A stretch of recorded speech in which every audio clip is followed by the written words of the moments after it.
Segunda rodada da entrevista, eu vou confrontar algumas opiniões de surdos para ver se você concorda, discorda e aí fazer algum acréscimo com relação a isso.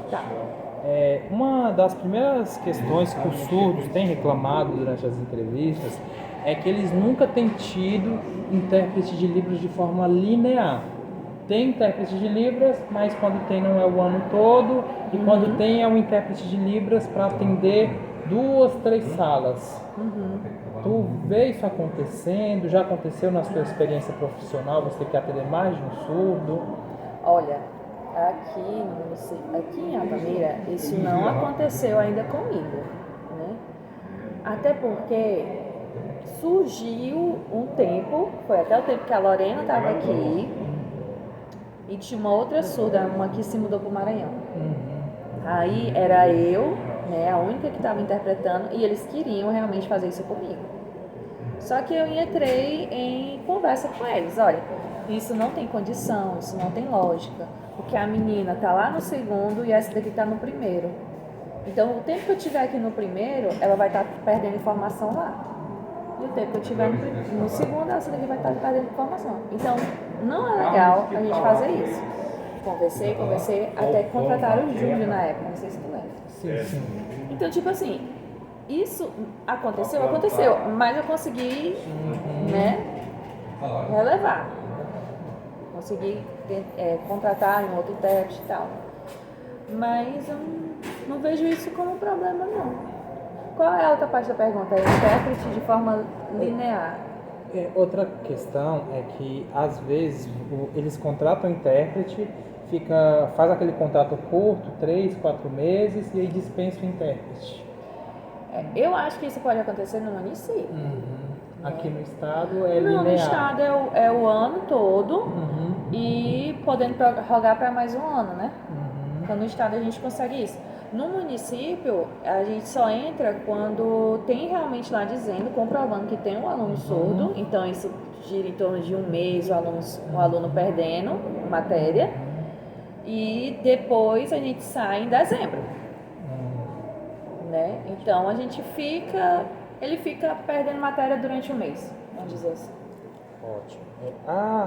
O segundo ponto que a comunidade surda também tem reclamado, não é teu caso mesmo, porque tu tens formação específica, é que muitos deles exigem um intérprete de Libras e aí é ofertado uma pessoa que tem curso básico de língua de sinais, às vezes um pedagogo que gosta do sujeito surdo. Na sua prática profissional, você já vivenciou essas situações? Qual a sua visão sobre isso? Bastante. É muito comum vermos isso. Né? Eu não sei se é porque existe assim duas situações. Da pessoa que contrata que não entende, né? Que deveria, né, ter um pouco mais de experiência, deveria ter um pouco mais de formação. Então eu penso que a pessoa que não sabe, né, que está contratando. E a segunda opção é a pessoa que precisa. Eu acho que assim, todos os momentos da nossa vida, a gente já passou por uma situação de perrengue. Estou aqui fazendo meu curso básico, lá tá precisando, vou juntar útil e agradável. Né? Então eu vou para lá, né? Eu me recorro lá. Então eu vejo essas duas vertentes assim. Boa tarde. Eu acho que é isso que tem acontecido, assim, né? Ótimo. A nossa penúltima pergunta é sobre relação docente. Nas entrevistas também foi muito recorrente surdos dizerem que o professor tal foi marcante, porque tinha uma pedagogia visual, porque trazia material, porque tinha paciência, porque aprendeu o básico de Libras. Ao mesmo tempo também dizem que na mesma sala aquele professor um pouco mais rígido, ou truculento, ou que não tem essa acessibilidade. Tu percebe que o professor de hoje em dia, o truculento, ele ainda existe ou já está uma relação mais fluida? Tu diz ouvinte ou surdo? O professor ouvinte. Tem professor que não faz a adaptação necessária para o aluno, né? Existem muitos profissionais assim, profissionais que falam, e tu só tem que interpretar, só passar. Isso acaba cansando tanto a gente como também os ouvintes em si, né? Às vezes quando você está lá só interpretando e tal, o próprio surdo às vezes cansa, dá uma cochiladazinha, né? Então tem sim profissional desse tipo. E a última pergunta, que é baseada no seu ser profissional. Tu és confundida com professora de Libras ou tu é reconhecida como profissional intérprete de Libras? Como é que é essa cileuma? Como professora. É teu aluno. Teu aluno. Olha, teu aluno chegou. E como é que você se sente? Você já desistiu de explicar? Olha, não tem paciência para dizer que é da escola? Pois é. Eu acho que eu deveria ter um pouquinho mais de paciência com respeito a isso. Mas, por outro lado, eu vejo que realmente, se o professor em si, ele não está fazendo o papel dele, eu pelo menos tento, né?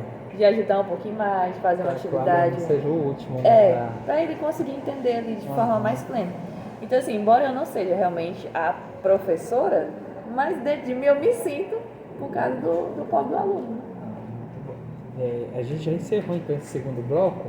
Eu queria só que você passasse para as considerações finais, caso você tenha alguma opinião, alguma coisa que você queira deixar aqui na entrevista. Está tudo ok. De sugestão. Sim. Pergunta para ela qual das áreas de estudo ela sente mais facilidade. Boa. Transmitir. Complemente. Facilidade? Humana, Olha, exata. Pois é, assim, eu gosto, como eu estou estudando biologia, eu gosto da biologia, mas também eu gosto muito de história, porque é coisas que eu já sei, né, já aprendi e eu só passo para Libras, né?